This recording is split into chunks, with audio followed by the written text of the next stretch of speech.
इस सेवक के लिए क्या आज्ञा है स्वामी परमेश्वर?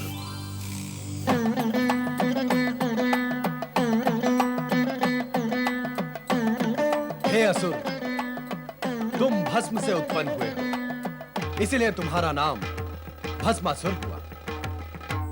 तुम हमारे लिए नित्य नवीन भस्म लाने के लिए उत्पन्न हुए। अवश्य स्वामी परमेश्वर, अवश्य। परंतु ये कार्य बहुत तुच्छ है।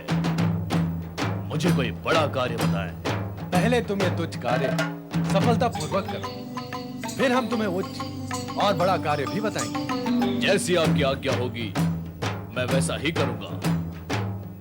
हे परमेश्वर, आपने मेरा नाम भस्मासुर रखा है, मुझे असुर कहकर भी पुकारा है, तो क्या मैं असुर हूं?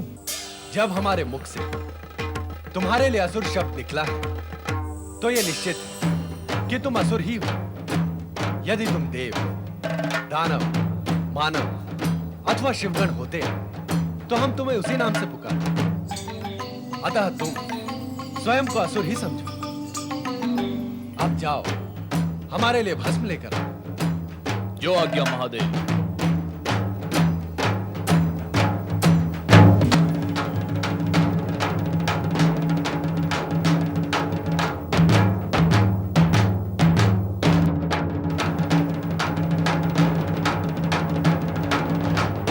यहाँ तो दूर दूर तक कहीं भी शमशान भूमि दिखाई नहीं देती।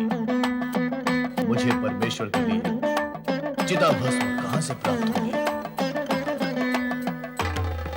चलो कहीं और देखता हूं।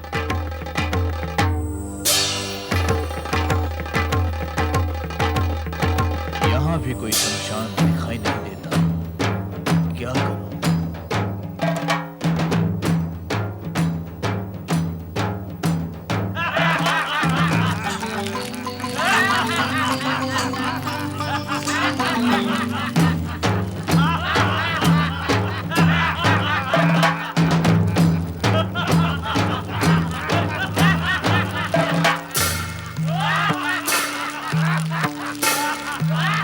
अरे सुनो, यहाँ आस-पास कहीं कोई शमशान भूमि है?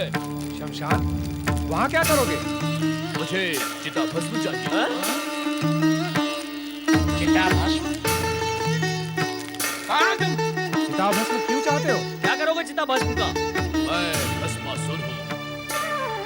मुझे मेरे स्वामी शिव के लिए चिता भस्म चाहिए। वही खोज रहा हूँ। तो तुम असुर हो? तो तुम हमारी जाति के हो? हाँ हाँ, जब मैं असुर हूँ, तुम असुर हो, तो मैं तुम्हारी जाति का हुआ ना? पर इससे किसी को क्या लाभ होगा? लाभ? कैसा लाभ? भैया भस्मासुर, हम हैं तो एक ही जाति के, किंतु इस समय हम घोर संकट में हैं। हमारी दशा अत्यंत शोचनीय है। कष्ट में जीवन बीत रहा है। कष्ट? क्यों है कष्ट? यज्ञ और हवन करने वालों की शक्तियाँ बढ़ रही है ना?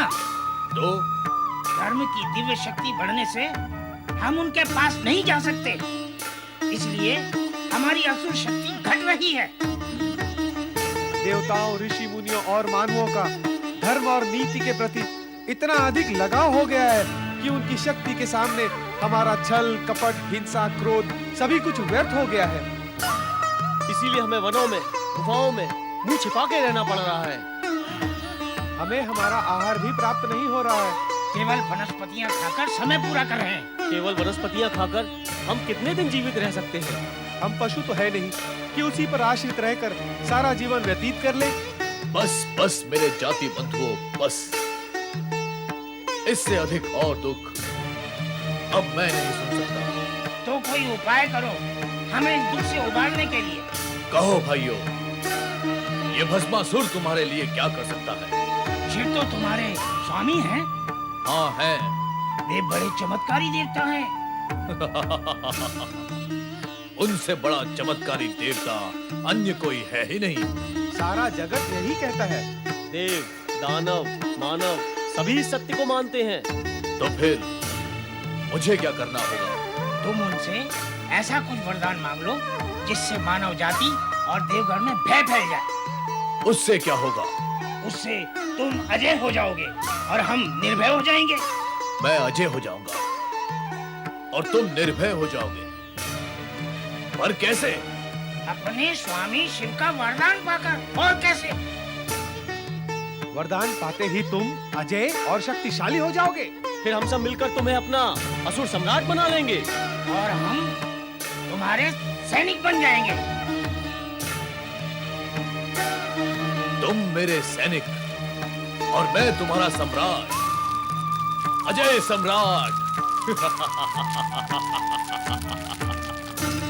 बनूंगा, अवश्य बनूंगा। मैं असुरों का सम्राट अवश्य बनूंगा।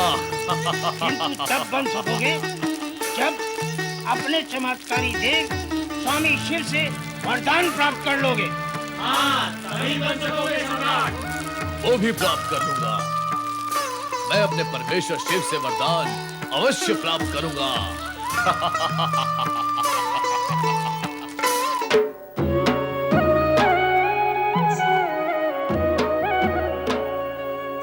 स्वामी परमेश्वर को सेवक भस्मासुर प्रणाम करता है।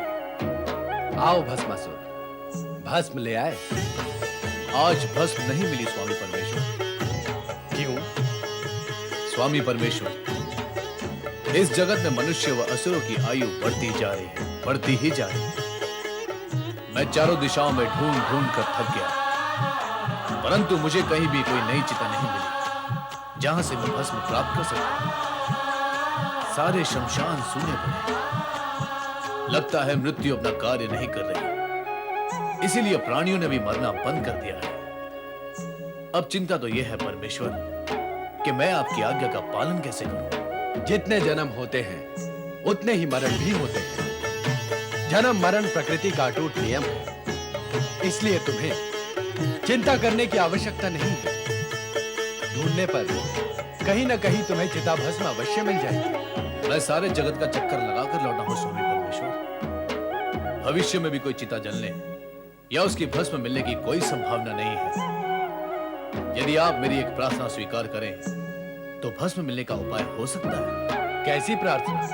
आप मुझे वरदान दें कि मैं जिस किसी के भी सर पर हाथ रख दूं वो भस्म हो जाए।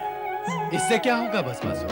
एक तो इससे भस्म की प्राप्ति होगी परमेश्वर, दूसरे वे वृद्ध जो व्यर्थ ही इस धरती पर भार है, मृत्यु को प्राप्त नहीं हो रहे, वे वृद्धावस्था की पीड़ा से मुक्त हो जाएंगे। मुझे वरदान दीजिए परमेश्वर।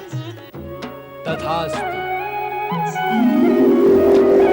अब तुम जिस प्राणी के सर पर हाथ रख दोगे वो भस्म का ढेर हो जाएगा, परंतु ध्यान रहे मृत्यु के समीप पहुंचे और वृद्धावस्था के कष्टों से मुक्त करने के लिए ही तुम प्राणियों पर इसका उपयोग करोगे। निर्दोष प्राणियों पर इसका उपयोग नहीं करना। कदापि नहीं परमेश्वर, कदापि नहीं। आप तो आशुतोष हैं, सभी की आशा को संतुष्ट करते हैं। मुझे तो आशा भी नहीं थी कि आप मेरी प्रार्थना को सुनकर इतने शीघ्र वरदान भी दे देंगे। अब मैं कैलाश पर्वत पर चिता भस्म का ढेर लगा दूंगा। आपकी जय हो परमेश्वर, आपकी जय हो।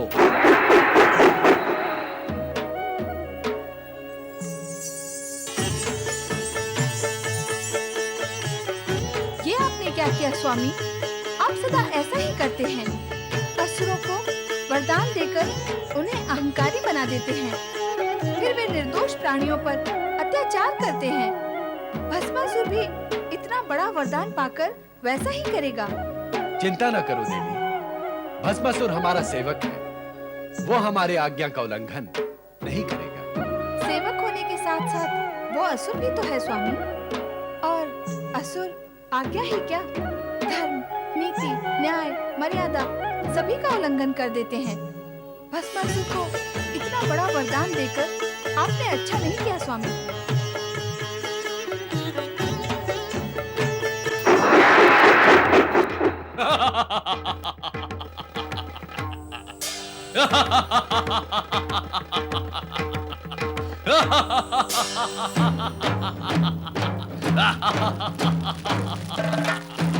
ले आए चमत्कारी देवता शिव से वरदान। लेने गया था तो खाली हाथ क्यों लौटता? हमें विश्वास था कि तुम वरदान लेकर ही लौटोगे।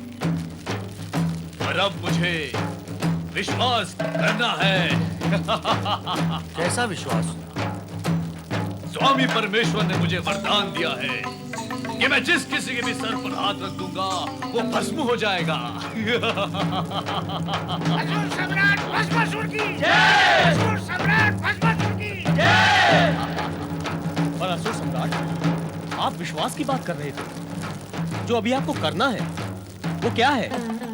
हाँ, मुझे वरदान का प्रयोग करना है ताकि मुझे ये विश्वास हो सके कि स्वामी परमेश्वर ने जो वरदान मुझे दिया है उसमें शक्ति है। मैं जिस किसी के भी सर पर हाथ रखूंगा वो भस्म हो जाएगा।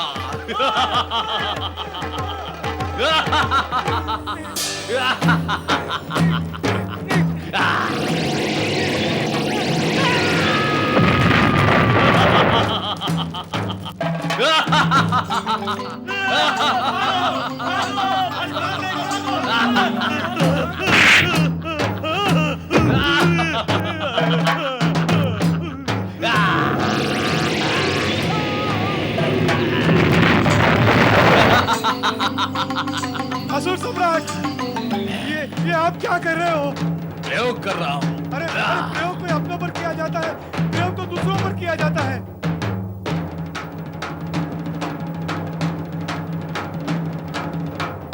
प्रयोग दूसरों पर किए जाते हैं। और नहीं तो क्या, तुम असुर होकर अपने ही असुर भाइयों का भस्म कर रहे हो। तो फिर मुझे प्रयोग के लिए किसे भस्म करना चाहिए? अपने शत्रुओं को, अपने असुर भाई और असुर जाति के शत्रुओं को, उनको जो असुर जाति को समाप्त कर देना चाहते हैं। तुम उन्हें भस्म क्यों नहीं करते? कौन है वो लोग? वे ही जो यज्ञ और हवन करके धर्म शक्ति एकत्र कर हमें नष्ट कर देना चाहते हैं। वे ही ऋषि मुनि जो सदा प्रेम, सत्य और अहिंसा की बातें और काम करके हमें दुर्बल बना देना चाहते हैं। यही हमारे विनाश का कारण है। ऐसा है क्या? ऐसा ही है। वैसा होता तो हम ऐसी बात ही क्यों करते? तुम्हें अपने वरदान का सही उपयोग करके अपने असुर भाइयों को शक्तिशाली बनाकर असुर साम्राज्य की स्थापना करनी चाहिए। ऐसा ही होगा। मैं तीनों लोकों में असुरों के शत्रु ऋषि मुनियों को नष्ट करके असुरों का साम्राज्य स्थापित करूंगा।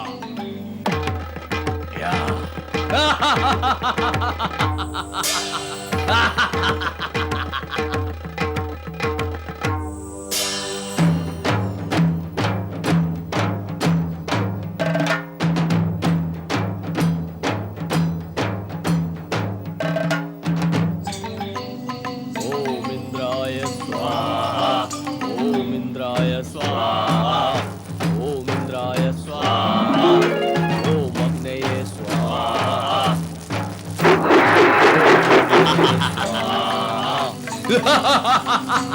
कौन हो तुम?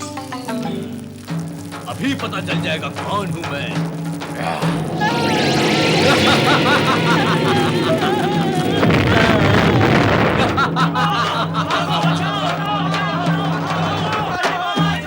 सर्वाभरण भूषितायै स्वाहा, सर्वाभरण भूषितायै स्वाहा, सर्वाभरण भूषितायै स्वाहा, सर्वाभरण भूषितायै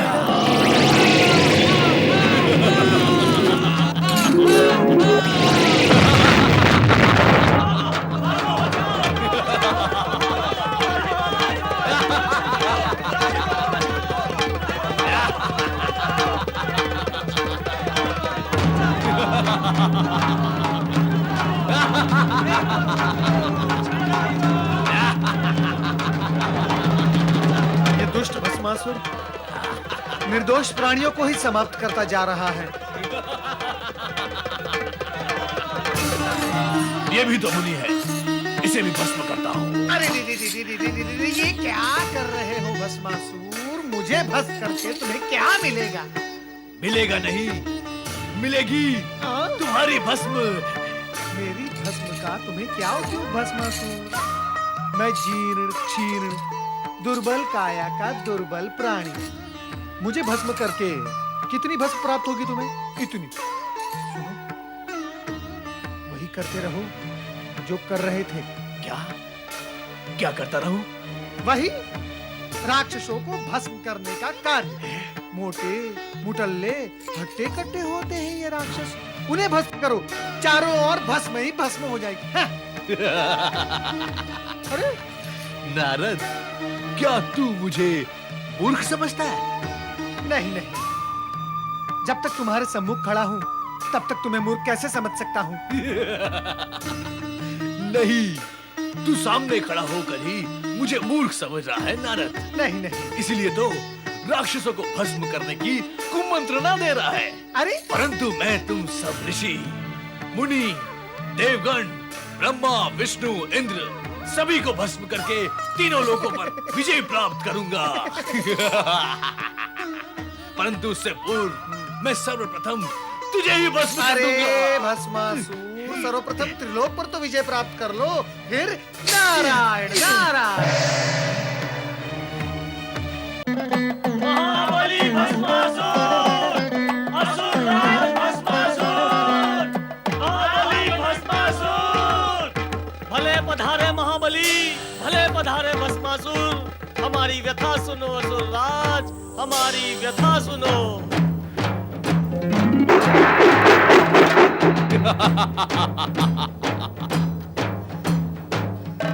असुर भाइयों, मैंने अपने भस्मक वरदान का प्रयोग करके तीनों लोगों में आतंक ही आतंक मचा दिया है। अब कहो, तुम मुझसे क्या चाहते हो? महाबली भस्मासुर, आपके आतंकवाद से हमारा क्या हित होगा? तो फिर कैसा हित चाहते हो तुम? सारी असुर जाति का हित चाहते हैं हम। देखते नहीं, देवताओं के भय से हम वन में किस प्रकार छुपे हुए हैं। असुर सम्राट भस्मासुर की जय! असुर सम्राट भस्मासुर की जय! असुर सम्राट, ये वस्त्र उपहार के रूप में है। और ये है असुर सम्राट की तलवार।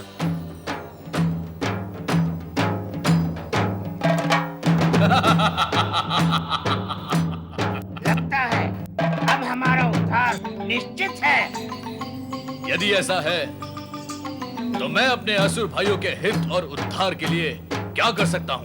असुर राज, असुरों का हित तो तब होगा जब तुम असुरों के शत्रु इन देवताओं और धर्मात्माओं को समाप्त कर तीनों लोकों में असुरों का साम्राज्य स्थापित करोगे। तो फिर बताओ, कौन है वो हमारा शत्रु राजा? राजा धर्मसेन।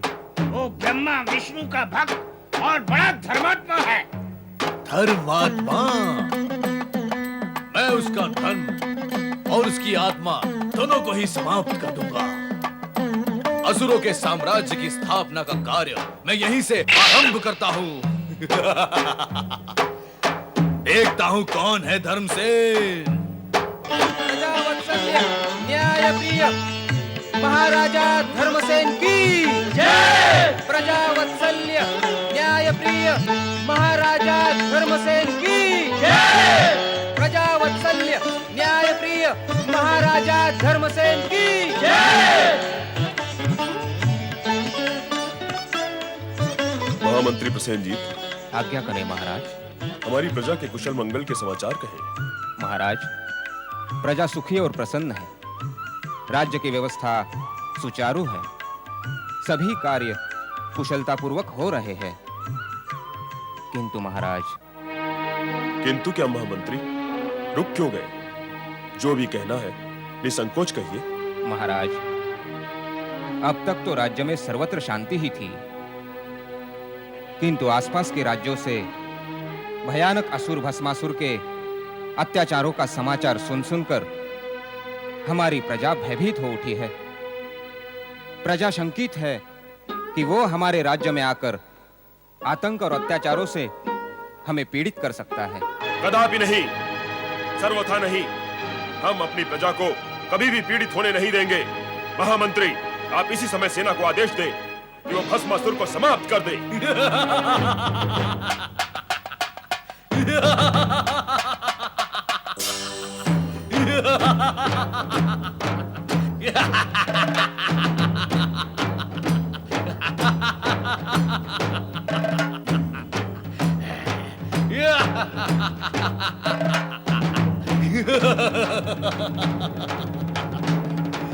भस्मासुर को समाप्त करने का विचार हो रहा है।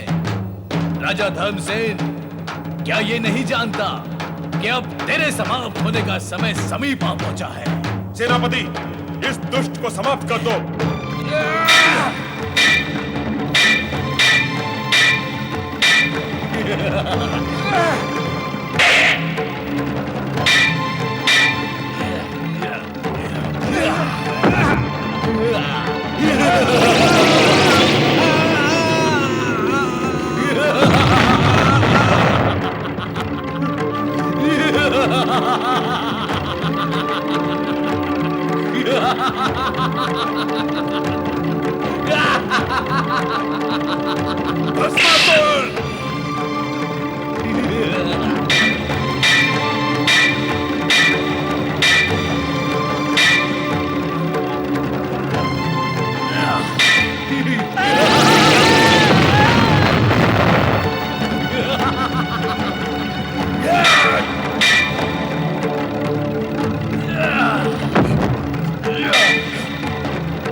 भस्मासुर!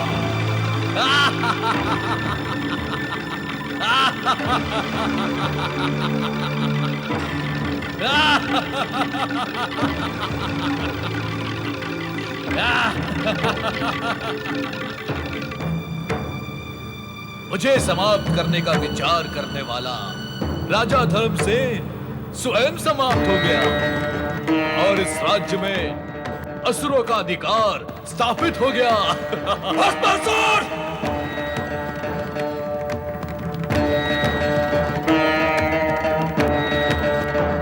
महाराज धर्मसेन के पुत्र विषसेन के होते हुए एक असुर इस राज्य के सिंहासन पर कदापि नहीं बैठ सकता। मैं यहाँ असुरों का राज्य कदापि स्थापित नहीं होने दूंगा।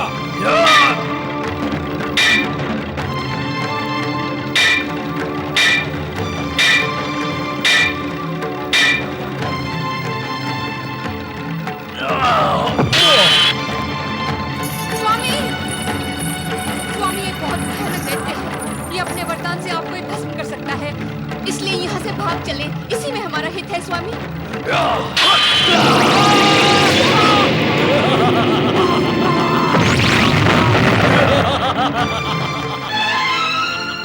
स्वामी, स्वामी।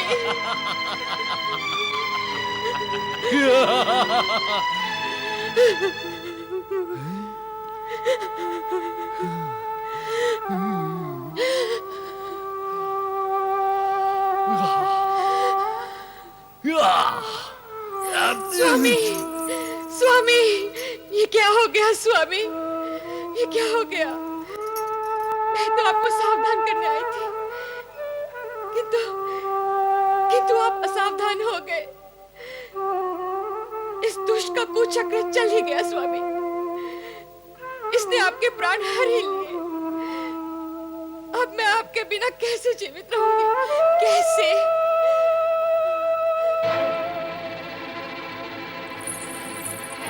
हत्यारे, पापी, दुष्ट, इस प्रकार मुझे क्या देख रहा है? मैं तो असुर ही, तामसिकता और अवगुणों का भंडार। मैं अपने पति के बिना एक पल भी जीवित नहीं रह सकती। अब विलंब ना कर, मुझे भी भस्म कर दे। नहीं, कर दे मुझे भस्म। नहीं। तुम जैसी परम सुंदरी को भस्म करके मैं अपना ही अहित करूं, इतना मूर्ख मैं नहीं हूं। मैं तो तुम्हें अपनी महारानी बनाऊंगा। महारानी, आओ मेरे पास आओ महारानी। स्वामी,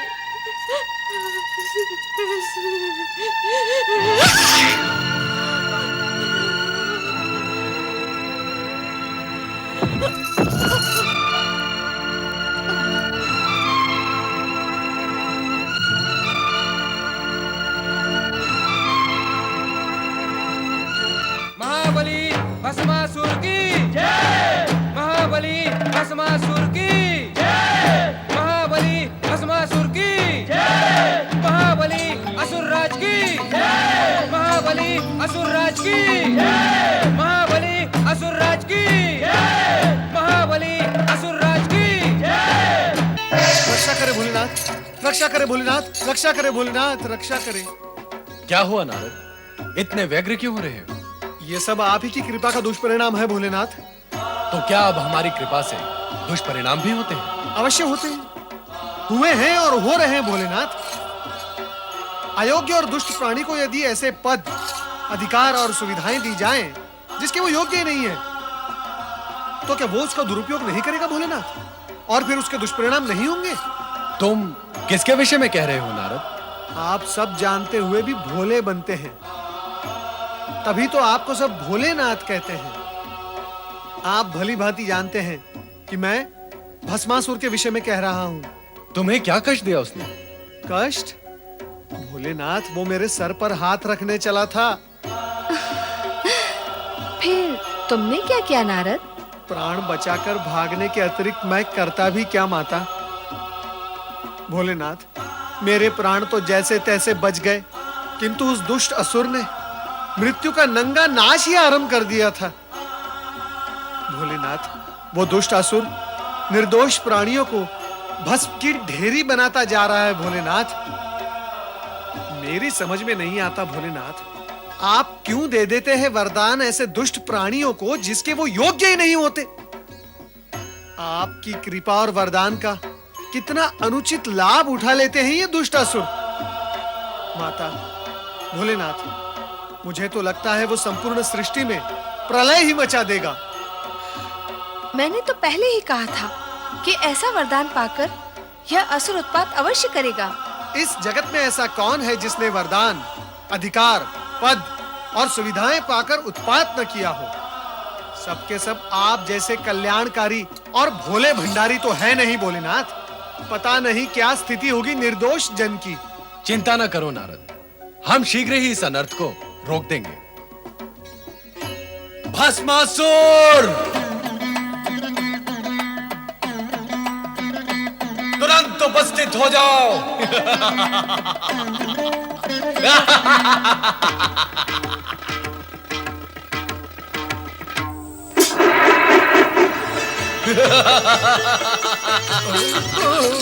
हे शिव शंकर, आपके दिए हुए वरदान का प्रयोग करके अत्यंत सुख की प्राप्ति हो रही है।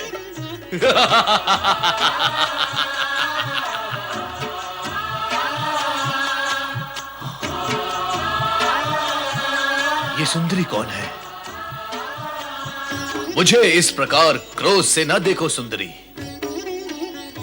क्रोध में तो तुम और भी अधिक सुंदर दिखाई देती हो।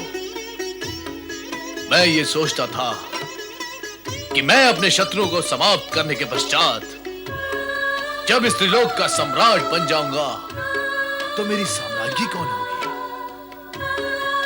परंतु तुम्हें देखने के पश्चात प्रश्न और सोच दोनों ही समाप्त हो गए। आओ, मेरे पास आओ।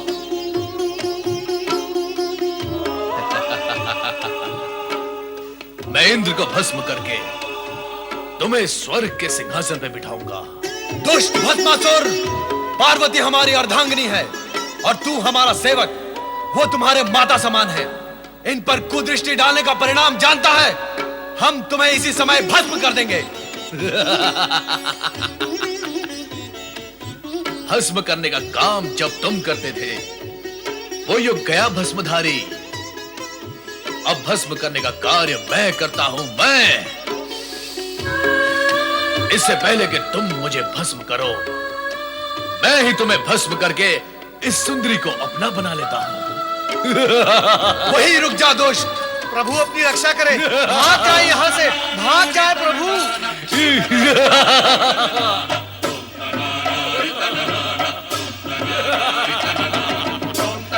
भस्मासुर,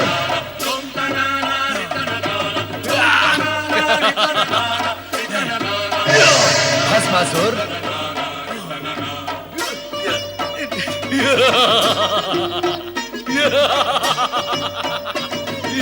भस्मासुर,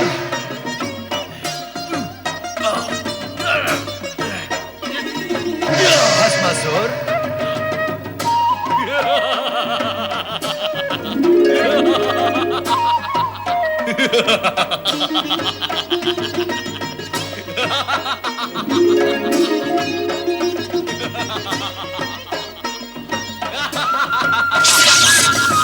नारायण नारायण। अयोग्य प्राणी को अधिक अधिकार देने का परिणाम सदा दुखदाई होता है। देवेश्वर, आप ही से वरदान पाया है और अब आप ही को भस्म करने पर तुला हुआ है ये दुष्ट प्राणी। नारायण नारायण। अब तो मुझे ही कुछ उपाय करना होगा।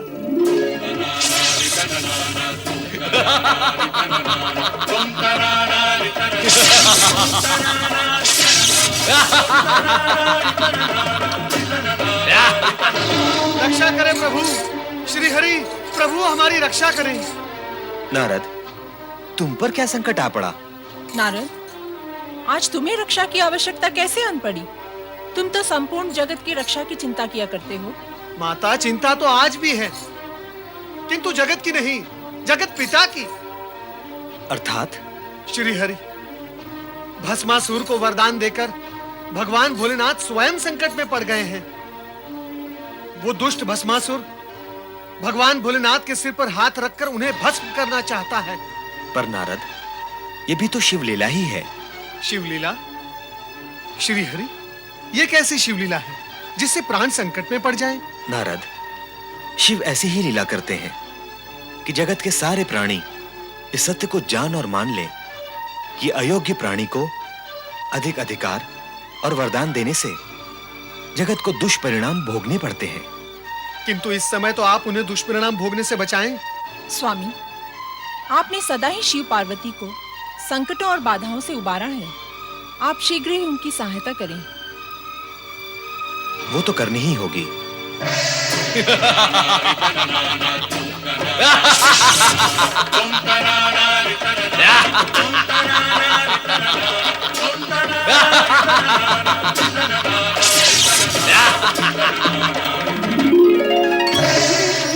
ये सब क्या हो रहा है स्वामी?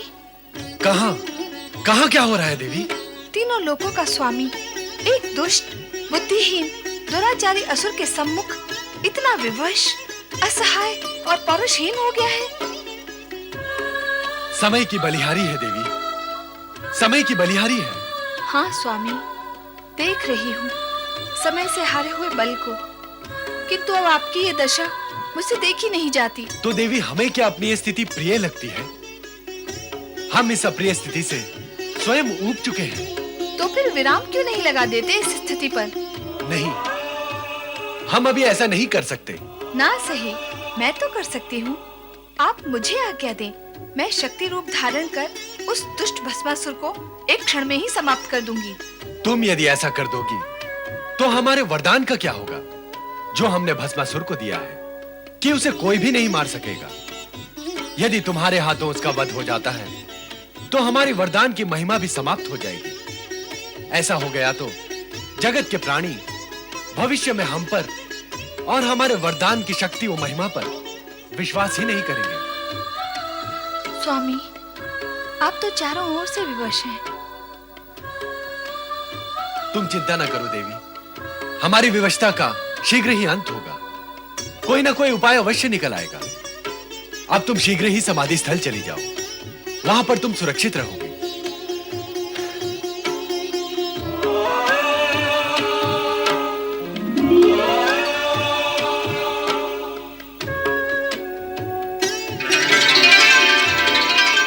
कहाँ है शिव शंकर? कहाँ है महादेव?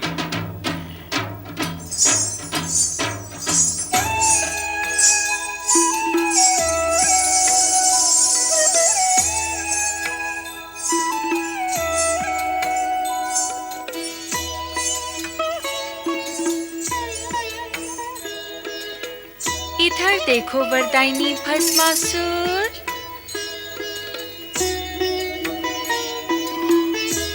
ध्यान ध्यान से देखो।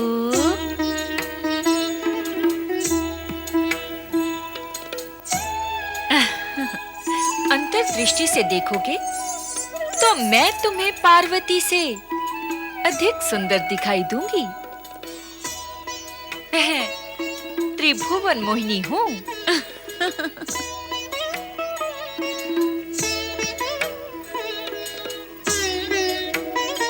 रूप और सुंदरता में मेरी बराबरी करने वाली अन्य कोई सुंदरी इस जगत में नहीं है। मुझे अपनी महारानी बनाकर जगत का सर्वोत्तम सुख भोगो भस्मासुर। मुझसे विवाह करके भस्म करने के इस झंझट से सदा के लिए मुक्त हो जाओ। तुम तो अनुपम सुंदरी हो। मैं तुमसे अवश्य विवाह करूंगा, इसी समय विवाह करूंगा। मैं भी यही चाहती हूँ और तुम भी यही चाहते हो। फिर विवाह में विलंब क्यों? विलंब तो तुम कर रही हो सुंदरी। मैं तो तुम्हें पाने के लिए आतुर हूँ। चलो विवाह करें। तनिक रुको भस्मासुर। हमारी कुलरीति ये है कि विवाह से पूर्व अपने कुल देवता के सम्मुख नृत्य गान करके उन्हें प्रसन्न करना पड़ता है। नहीं तो कुल देवता रुष्ट हो जाते हैं और विवाहित जीवन संकट में पड़ जाता है। नहीं नहीं, हमें संकट में नहीं पड़ना है। हम असुर तो दूसरों को संकट में डालते हैं। बताओ कौन है तुम्हारे कुल देवता और नृत्य कहाँ करना है सुंदरी? आओ।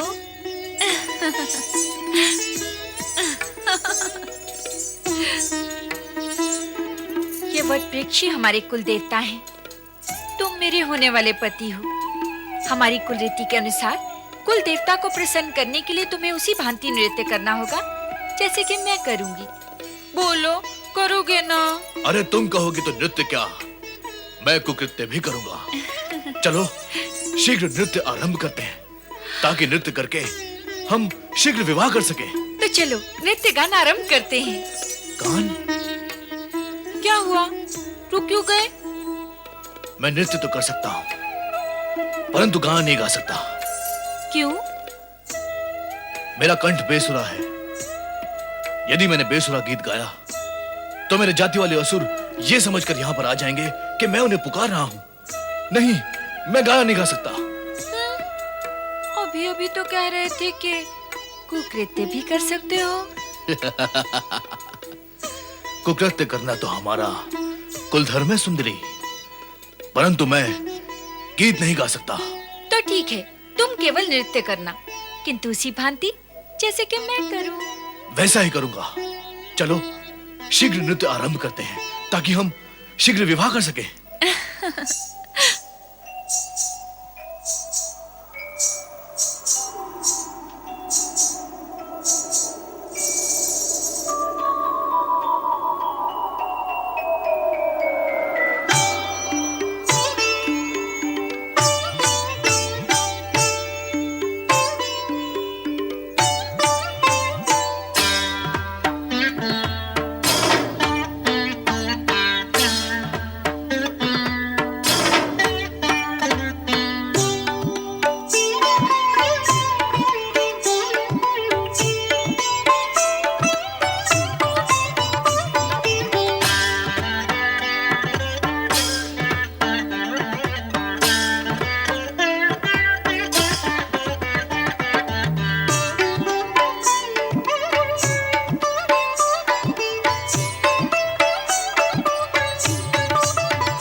देवादिदेव प्रणाम।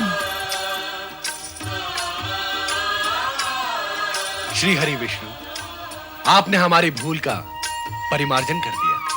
भूल? कैसी भूल महेश्वर? यदि आप भूल करने लगेंगे तो साधारण प्राणी की क्या गति होगी? और वैसे भी मैंने तो आप ही की इच्छा अनुसार अपने कर्तव्य का पालन ही किया है। श्री हरि, आपने तो अपने कर्तव्य का पालन किया है, पर अब तो भोलेनाथ को भी अपना कर्तव्य करना चाहिए। मेरा कर्तव्य क्या है देवी पार्वती? भविष्य में किसी को भी वरदान देने पर प्रतिबंध लगाना समाप्त कर दें। अब वरदान देने की परंपरा, यह कार्य अब ब्रह्मदेव व श्रीहरि विष्णु को सौंप दें। नारायण नारायण। माता जो दे वो देवता, और देवता देने का कार्य कैसे समाप्त कर सकते हैं? भगवान भोलेनाथ ना परंपरा त्यागेंगे ना अपना उदार स्वभाव।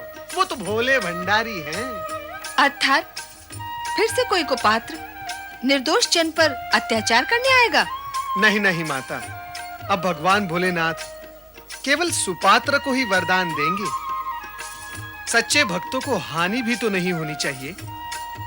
निश्चिंत रहो देवी पार्वती, अब तुम्हें कुछ कहने का अवसर नहीं मिलेगा। अब हम वरदान देने से पूर्व पात्र की परीक्षा लिया करेंगे। देवादिदेव महादेव की जय, पालन करता श्री हरि विष्णु की जय, भगवान भोलेनाथ की जय।